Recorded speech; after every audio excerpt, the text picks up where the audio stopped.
बिस्मिल्लाहिर्रहमानिर्रहीम। अस्सलाम वालेकुम एवरीवन। तो कैसे हैं आप सब लोग? उम्मीद है कि आप सब लोग बिल्कुल ठीक ठाक होंगे और आपकी दुआओं से अल्हम्दुलिल्लाह मैं भी बिल्कुल खैरियत से हूँ। और आप लोगों को मेरी स्टोरीज़ कैसी लग रही हैं प्लीज़ ज़रूर बताइएगा। कमेंट बॉक्स में ज़रूर अपनी राय से मुझे आगाह कीजिए और आप किस तरह की स्टोरीज़, किस तरह के वाक़यात सुनना चाहते हैं ज़रूर मुझे बताइएगा। मुझे अप्रिशिएट कीजिए, मेरी हौसला अफजाई कीजिए ताकि मैं ज़्यादा से ज़्यादा अच्छी वीडियोस बना सकूं और आपको एंटरटेन कर सकूं और आपकी मालूमात में इजाफा कर सकूं। आपके साथ साथ जो कुछ मुझे भी नहीं पता होता वो भी पता चल जाता है। So thank you so much again, आपका बहुत सारे प्यार के। तो शुरू कर लेते हैं आज का वाक़या हज़रत अय्यूब अलैहिस्सलाम पर है। हज़रत अय्यूब अलैहिस्सलाम अल्लाह ताला के एक बरगज़ीदा नबी थे। वो जो सब्र इस्तकामत की अलामत समझे जाते थे। आपका ज़िक्र कुरान पाक और दीगर आसमानी किताबों में आया है। आप हज़रत इसहाक़ अलैहिस्सलाम के बेटे थे।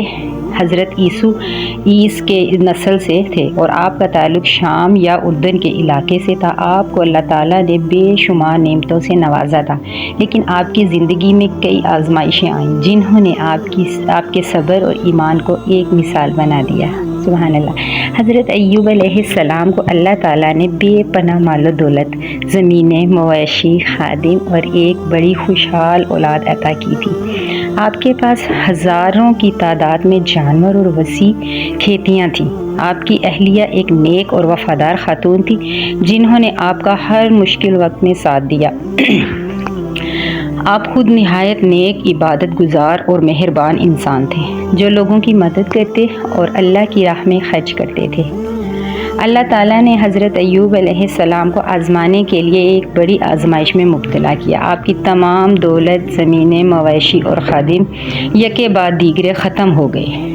आपके बच्चे भी एक हादसे में जाँ बहक हो गए। फिर आप खुद एक ख़तरनाक बीमारी में मुब्तला हो गए जिसकी वजह से आपके जिस्म पर ज़ख्म हो गए और आप शदीद तकलीफ़ में मुब्तला हो गए। आपके करीब रहने वाले लोग आपसे दूर हो गए और आपको तन्हा छोड़ दिया। इन तमाम मुसीबतों के बावजूद हज़रत अय्यूब अलैहिस्सलाम ने कभी शिकवा या शिकायत नहीं की। आप हर हाल में अल्लाह का शुक्र अदा करते और उसकी रहमत के तलबगार रहते। आपकी ये सिफ़त कुरान मजीद में बतौर मिसाल पेश की गई है। हमने अय्यूब को भी याद फरमाया जब उन्होंने अपने रब को पुकारा, मुझे तकलीफ़ पहुंच रही है और तू सब से बढ़कर रहम करने वाला है। सुभान अल्लाह।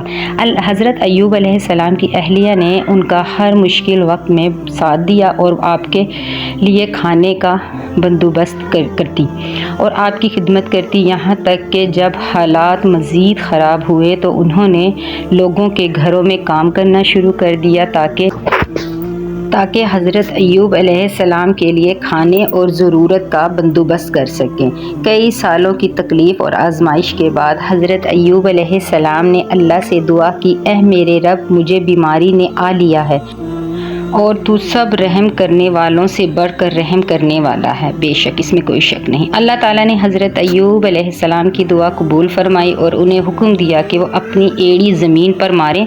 जब उन्होंने ऐसा किया तो ज़मीन से एक चश्मा निकला। अल्लाह ने हुक्म दिया कि इस पानी से गुस्ल करें और इसे पिएं। जैसे ही आपने इस पानी से गुस्ल किया, आपकी तमाम बीमारी ख़त्म हो गई और आपकी सेहत बहाल हो गई। सुभान अल्लाह। अल्लाह ताला ने हज़रत अय्यूब अलैहिस्सलाम को ना सिर्फ सेहत अता की बल्कि उनकी खोई हुई नेमतें भी दुगनी करके वापस दी। आपको दोबारा औलाद दी गई, मालो दौलत अता किया गया और आपकी खेतियाँ और मवेशी पहले से भी ज़्यादा हो गई। सुभान तेरी कुदरत। हज़रत अय्यूब अलैहिस्सलाम की ज़िंदगी हमें ये सिखाती है कि सब्र और शुक्र के साथ अल्लाह की आजमाइशों का सामना करना चाहिए। आपकी आजमाइश एक मिसाल है कि अल्लाह ताला अपने बंदों को आजमाइश में मुब्तला करता है ताकि उनका ईमान और तकवा मज़ीद मजबूत हो। आपकी ज़िंदगी कुरान करीम में सब्र की अलामत के तौर पर पेश की गई। हमने इन्हें साबिर पाया, क्या ही बेहतरीन बंदा था, बेशक वो रुजू करने वाला था। हज़रत अय्यूब अलैहिस्सलाम की ज़िंदगी हमें ये सबक देती है कि अल्लाह की राह में साबित कदमी और सब्र का दामन कभी नहीं छोड़ना चाहिए। मुश्किलात और आजमाइशें आर्जी होती हैं, लेकिन अगर हम ईमान के साथ उनका सामना करें तो अल्लाह हमें इनामात से नवाजता है। आपकी शख्सियत रहती दुनिया तक انسانوں کے لیے صبر و استقامت کی بہترین مثال ہے۔ اللہ تعالیٰ ہمیں بھی اسی طرح صبر کرنے والا عاجز بنائے اور اپنے بتائے ہوئے تمام رستوں پر چلنے کی توفیق دے، ہمیں ہر حال میں صبر کرنے والا بنائے، آمین ثم آمین۔ تو آپ کو یہ واقعہ کیسا لگے پلیز ضرور بتائیے گا۔ ملوں گی آپ سے دوبارہ ایک اور اچھی سی ویڈیو میں، تب تک کے لیے اپنا رکھیے گا ڈھیر سارا خیال، اور اپنی اس بہن کو اپنی دعاؤں میں ضرور یاد رکھیے گا۔ اللہ حافظ۔